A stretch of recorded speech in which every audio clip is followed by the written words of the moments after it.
Hey, what's up, man? Hey, how's it going? Good to see you, man. You too. How's everything? That's good. Just I'm just pushing this live on Facebook right now, and before we get into anything else, I just want to let you know that there's construction going on in my house. So if you no hear problem. sawing and if you see somebody bust in and start talking to me in Spanish, everything is fine. Uh, Just it's well, just that's the beauty about working from home, right? It's dude, it's mayhem, man. I mean, we're about 95% done with this renovation, and it's been a nightmare. Plus COVID, like it's just been a nightmare.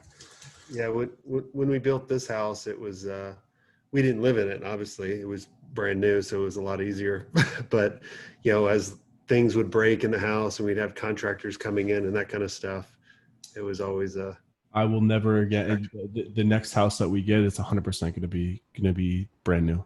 I'm never dealing with this again. It's been a nightmare. Anyways, I'm just pushing a slide on Facebook. Just give me 1 second. One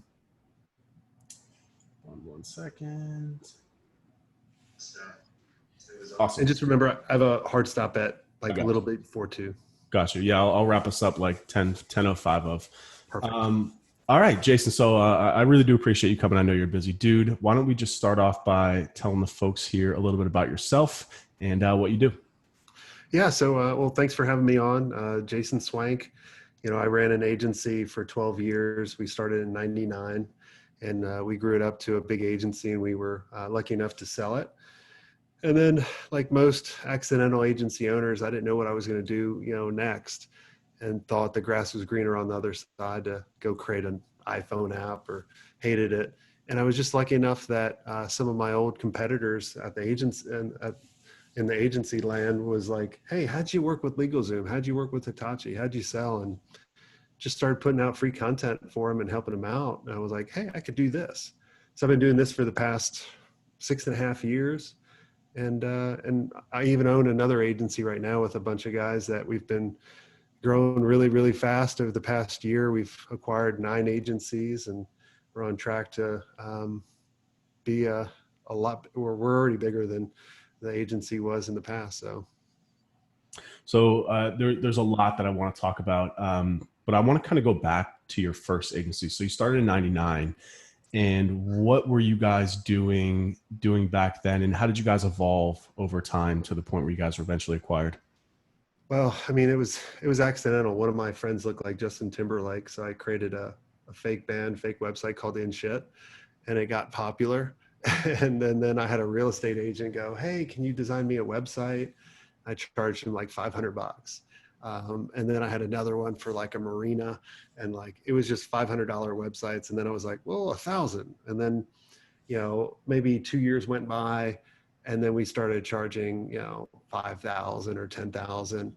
And then just started evolving by hiring more and more people, offering more and more services, more into like a solution based offering at the agency. And yeah, just kept growing it from there. And then we were, the time we exited, we were over 13 million. So And in terms of services you guys were providing, were you focused on one thing? Were you cross digital? Were you focused on a niche within the space? well, there wasn't, we didn't refer to ourselves as a digital marketing agency in the very beginning, right? It was probably around 2004 or five, we started saying we're an interactive agency. Like you can figure out the old timers, from that.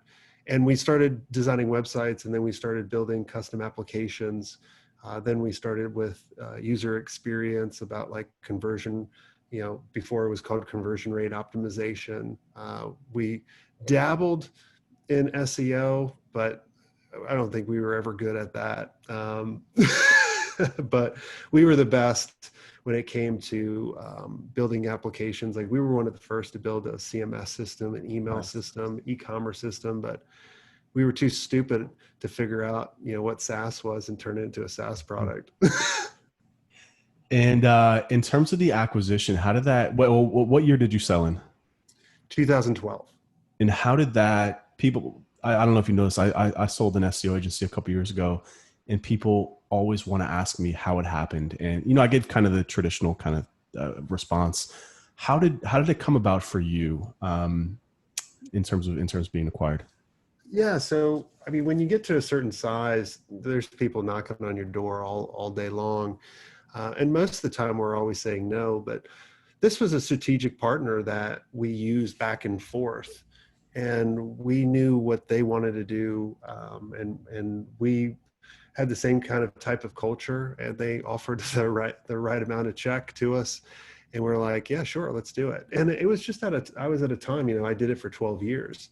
Um, Originally when we started the agency, I had visions of selling it because when we started, it was around the dot-com era where all my buddies that were anything in technology was selling for a lot of money. But then after that, the dot bomb, I loved what we did. And I really enjoyed working with clients all over the world and building just cool shit. And so yeah, so when someone came to us with the right amount, we're like, okay, sure. I didn't know what I was going to do next. And like, I was completely depressed after we sold too, because I didn't have that significance anymore. I didn't Mm-hmm. have all those people coming to us. I didn't have the clients. I didn't feel like I had an identity, even though that was a mistake. In regards to why they wanted to acquire you, was it because of your book of business, your process, your people, your product? What would you think was the main driver for that acquisition? Oh, it was a number of different things. It was our revenue. They wanted it because we sold 9 months later after that too. So they wanted our clients and they wanted our people and some of our process as well when it came to creative and some of the dev work that we would do. Yeah.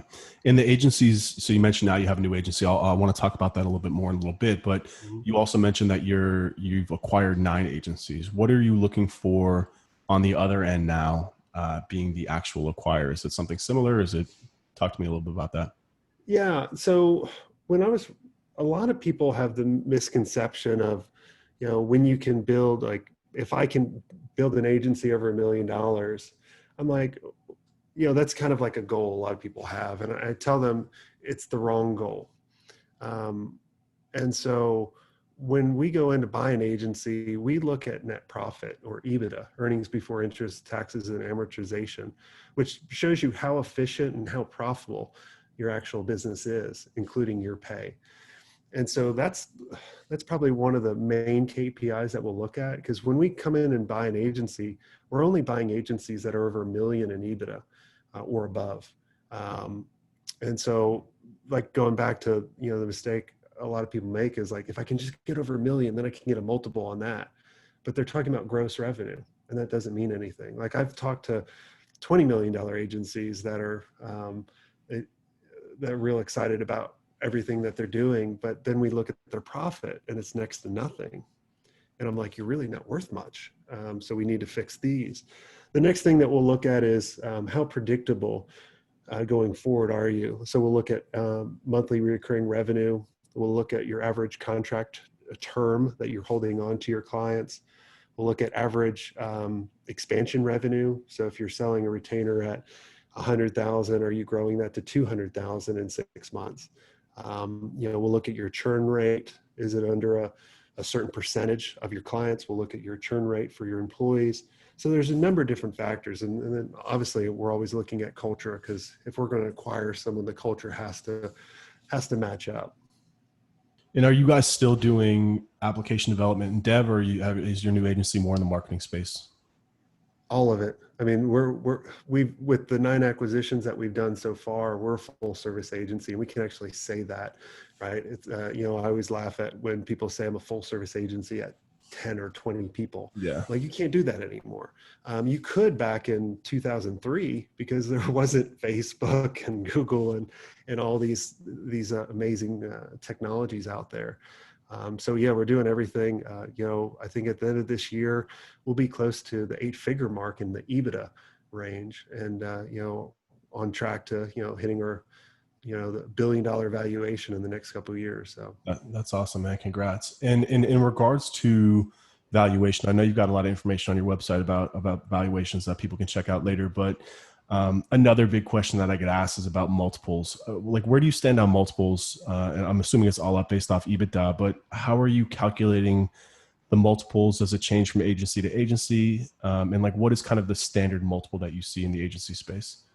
Yeah, I mean, it depends on your EBITDA and the range, right? It's kind of like a tiered structure. So if you're under a million in EBITDA, usually your multiple is going to be 1 to 3x. So if your agency's 200,000 in EBITDA, you might be worth from 200 to maybe 600,000 in valuation. That's not the amount of cash that you're going to get. Only a stupid buyer, and you don't want to sell to a stupid buyer if you actually have to stay on, because they're just going to take you down. But then if you're at the million in EBITDA to about 3 million, we'll give you a 4 to 5x valuation. And then if you're over the 3 million to about a 6 or 7 million, you'll get anywhere from 6 to maybe 8 or 9 valuation. And then from that, then it just goes up. But I presume a lot of people listening to this are not over that threshold, so we don't have to worry about that.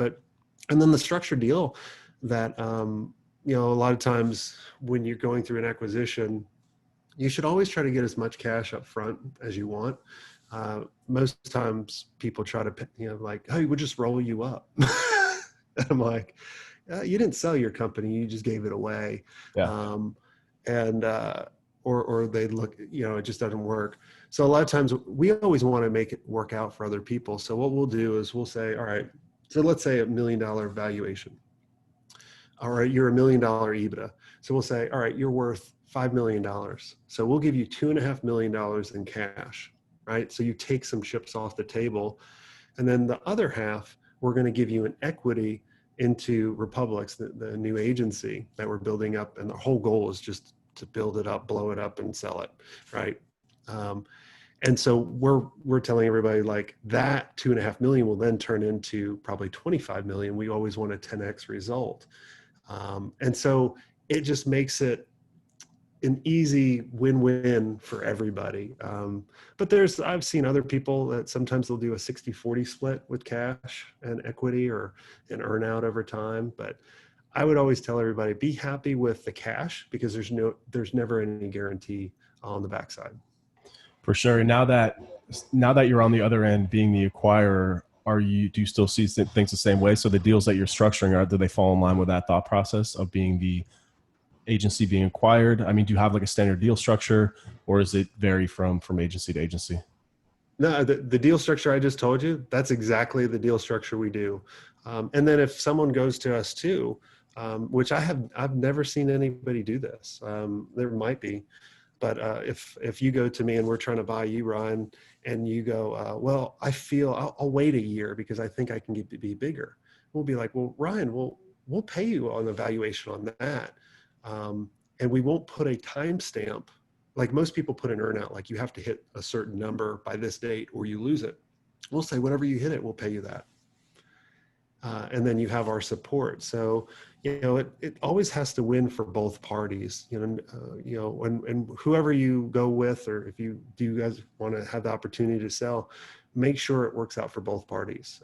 If one person feels that they're getting taken advantage of, it's not going to work out. Yeah, I have so many thoughts on how, I mean, a huge learning lesson, right? How we structured our deal. Not that I'm unhappy with it, but we actually ended up untangling the deal after 2 years, about 6 months ago. Now we're running our agency again. And I pretty much had to leave with nothing. And that was what I ended up setting. Learning lesson, right? So price of education. Yeah, no, honestly, man, it really is, and now I'm sure the reason why you jump back into this space is because I now see the full picture, right? In terms of the entire life cycle of an agency.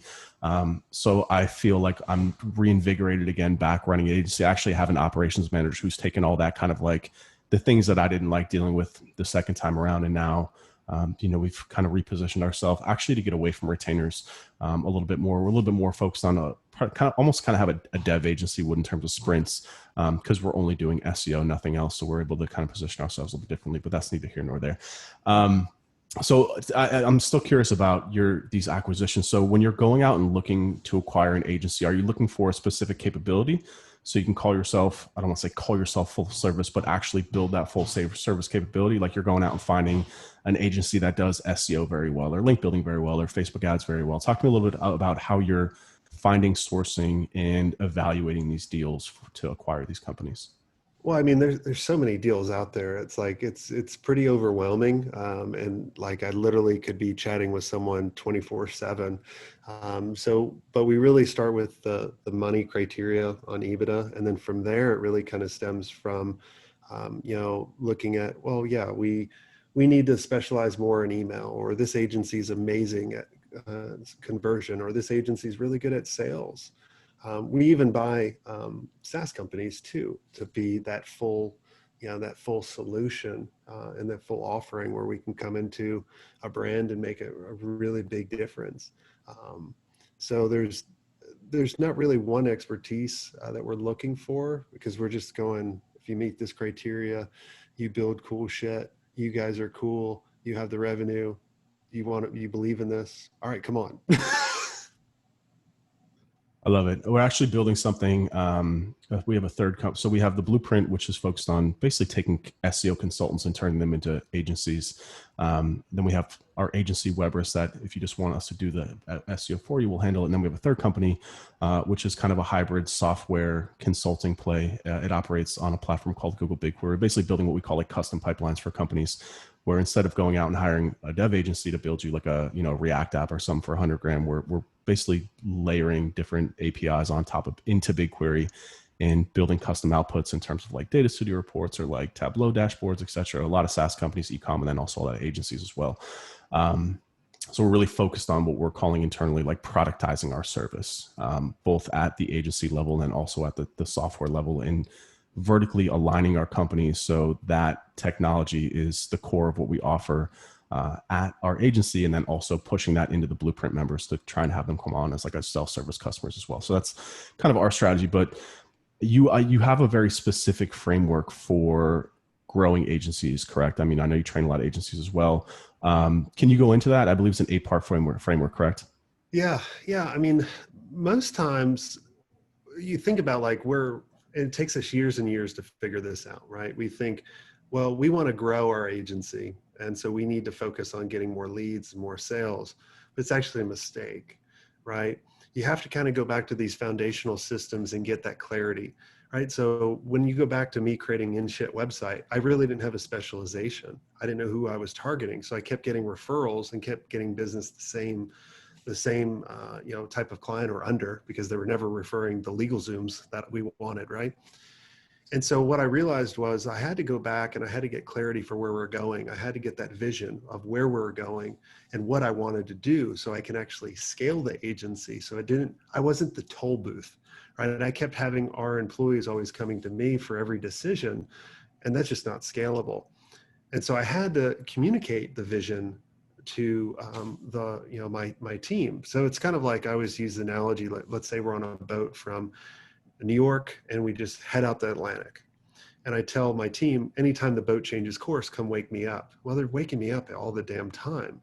But if I just told them, hey, we're going to London, now they can make the course correction. They can make decisions for us. And if they don't want to go to London, we'll get the heck off the boat, take the dinghy, go back to the Statue of Liberty. So you have to get that clarity of where we're going, who do we want to become, understanding your core values, that what you guys believe in, and then bringing on people that believe in the same thing, because you don't want to hire the same people or the identical people to you.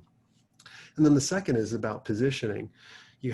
Now that we know who we're going after and who we want to become, now you have to position yourself in a way as that trusted advisor.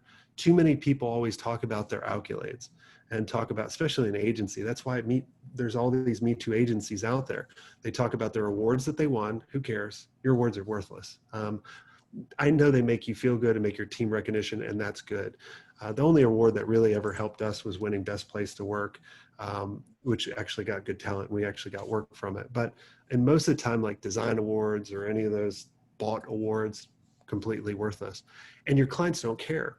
But if you can change that conversation with your clients when they actually come to your website. So if you go to my website, jasonswenk.com/about, you'll notice on the whole page, the whole top half, I don't mention anything about me. All I say is, hey, are you struggling with scaling your agency? Are you struggling with blah, blah, blah? You might be in the right place. And then I go into them. So I start off by asking questions, and I position myself as a trusted advisor, and they're the focal point. So it's very important that system two. System three, which the last part of the foundational system, is really figuring out what you should be charging and what's the right order of services that you need to offer. Too many people lead with a retainer right off the bat. It certainly works, but what happens is it's a longer closing cycle. You might have to sell it with a month-to-month contract, so it's not 12 months or 24 months. And it's probably not as much as you could have got if you actually built this offering ladder of talking about, hey, let's make sure we can identify the problem, and let's build, I'll use off your name, a blueprint for your success or a roadmap, and then transition that into a project to prove that you can actually do it and show them value. And then you can charge whatever you want based on the value that you can actually deliver. So those are the first three systems. And then the fourth is you have to have a prospecting system. And I truly believe that you have to have an inbound, an outbound, or a strategic partnership channel, and have all three. Because if one goes down, so if your whole business was based on Facebook ads or LinkedIn outreach or anything, and then something changed, your whole business is at risk. And so you want, three pillars in order to support it. And then you have to have a sales system, of like, what's your sales process? How are you qualifying? What are the right questions are you asking in order to position yourself?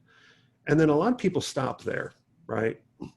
And I'm like, why'd you stop there? Like, you're getting these clients, you ring the bell, but you still have to deliver results, or you're not going to get clients, or you're going to turn and burn. And so you have to constantly think of your delivery system.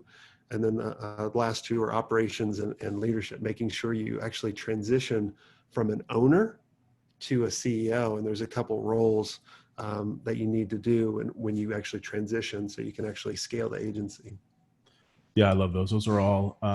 I know you're a process and systems guy too. That's one of the main reasons why I want to have you on. It's really the core of what the blueprint is. The core of what the blueprint, what we teach here is like operational excellence, right? Specifically for SEO agencies. We go into sales, we go into a lot of other things, but really understanding that. And I think this is big too, that a lot of agencies miss out is that, and this running an agency with dozens and if not more folks, that at the end of the day, we're selling people, and the ability to make it, like, customer service is something that we don't talk about enough in the agency business, right? In understanding how to properly communicate. It's not just being like, hey, I got you a first place ranking, or hey, I helped you increase ROI. It's also how you communicate that. It's how you nurture the relationship with the client. That's a lot of what we teach. And I know a lot of what you teach as well is very similar. I want to go back to positioning a little bit, because I feel like this is something that in the agency space is really tough. So because the barriers to entry are so low for agencies, right? I mean, you could literally have one client and technically call yourself an agency, especially in the SEO space, because this is now a decade old industry. Like, we're not selling TikTok services here, right? This is something that is is heavily commoditized in a lot of ways. Positioning is really, really hard to do in terms of differentiating yourself, right? I mean, we talked about awards. We all know they're BS. I was a contractor almost a decade ago at Sapient Nitro, and like the amount of awards that they just paid for was, I think it's more of like an ego thing than anything for a lot of agencies. But I mean, what else, like how else can agencies distinguish themselves? I mean, results are kind of obvious, right? I mean, you do good work for your clients, the referrals are going to come in. You can build a really nice referral engine that way. But is there anything else that agencies can do to really stand out, especially during a time right now where agencies are a dime a dozen? Yeah. The biggest thing you can do is really drill down into an industry where you can actually know them better than anybody else, right? A great example is a client of ours, rankings.io, Chris Dwyer, amazing agency, just does SEO for personal injury attorneys and crushes it, right? Like, if you go to their website, rankings.io, it's like, they talk right to them.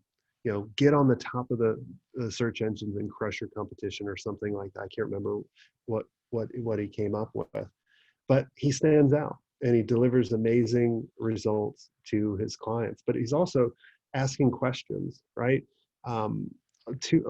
going back to like what I was saying about agencies, think about we're at a conference and I come up to you and I'm like, hey Ryan, what do you do? And you go, oh, I do. And then I interrupt you and I just keep telling you how cool I am. You're going to be like, you're a jerk. You're an asshole. Like, get away from me. Versus if I came up to you and I said, hey Ryan, why'd you come to the conference? Anybody can I connect you with, or what's your biggest struggle? And I just ask questions. Well, what I'm doing is I'm making you the star or the focal point. And so, like, if you think about it in a story, kind of like, that's why I like the story brand framework. We've always followed this before they even came up with it, but I like how they actually talk about it. They're like, all of your marketing should be like a story. And think about if you make yourself Batman, that's making your prospect Robin. And I always tell people, I'm like, I don't know too many people that dressed up as Robin for Halloween, right? Everybody wants to be Batman. But in your agency, how you can position yourself, if you position yourself as Alfred, that means your prospect can be Batman. And they're going to like this story because they're the hero. And so that's how you can really position, but you have to drill down into a niche. And you don't have to, and I just tell people, like, you're just marketing to that niche. You still can take on work outside that niche. And as you build on it, think about like Facebook when they built out. I remember when Facebook came out, it was just for Harvard students and then Ivy League. Like, they couldn't compete with MySpace going after everybody, back in the day. So they just kept adding on. And that's what I always tell agencies. And that's what we did. Like, we would hire practice directors for different divisions that would act as mini CEOs and many subject matter experts. But we would only do that after we had the right process and we dominated that one. Does that make sense? Yeah, absolutely, 100%. We push niche focus either for industry, right, like e-commerce, B2B, SaaS, etc., or specific types of businesses, coffee shops, gyms, what have you. Also, shout out Chris. Chris was on. Chris was on here about a year ago. I do a lot of consulting work with them as well. I work with his ad team, and they crush it, dude. I mean, like, it's almost like absurd what I think they have. He told me they have like 25 clients and their run rate is over 5 million. It's like absurd what he's done there. He definitely selected the right niche. We also got a quick comment on Facebook from Pascal. He says, tell Jason what's up. Don't forget. Oh, hey, Pascal. I know Pascal. Yeah. You got your webinar in 30 minutes. Don't forget. No worries. I'm gonna let you. Yeah, go right for this to that. Yeah. We're just getting you warmed up. So I also too, because picking a niche is really hard, right? I think especially in the SEO space, I don't expect you to have the exact answer for this, but a lot of people go after like lawyers. Like, they see someone like Chris and they're like, oh, he got it. Like, lawyers is the right way to go, right? But I think if you speak to Chris too, he'd be the first one that would tell you to be like, look, like, working with attorneys requires a different skill set. It requires a different type of communication. It requires a different type of positioning, branding, imaging, all that stuff. A lot of like plastic surgeons, etc. I mean, a lot of these spaces have gotten, again, very saturated because the cat's out the bag, right? I mean, niching down, again, whether it's industry or whether that's a specific type of business, it's easier to generate leads. It's easier to generate case studies. It's easier to broker conversations. It's easier to service the same type of client operationally when you're just running the same system over and over and over again. Do you have any kind of thoughts or insights though for how somebody can go about like the niche? Like, if somebody's just beginning and they're like, all right, I know I got to pick a niche, Jason, but like, I don't know where to begin. Like, do you have any advice for those folks? Yeah, don't buy a course on picking a niche, because, right, like, I always laugh at those people that are like, here's the most profitable niches. I'm like, oh, they're full of shit. Like, and when I work with people or just chatting, going by, I'm like, I can't tell you the niche, right? Like, it's only you can determine that. And I look at it as like a Vegas buffet. Think about like a big buffet. You have to try out so many different things to figure out what's the stuff you hate, or what's the stuff that you sort of like, what's the stuff you love doing. And then please don't do it by looking at all of your clients and going, I have the most carpenters, so now I'm going to be the master carpenter for this industry. I'm like, no. It's like, you have to figure out, what do you have the most knowledge in, which do you give the most impact in, and then which do you have passion in.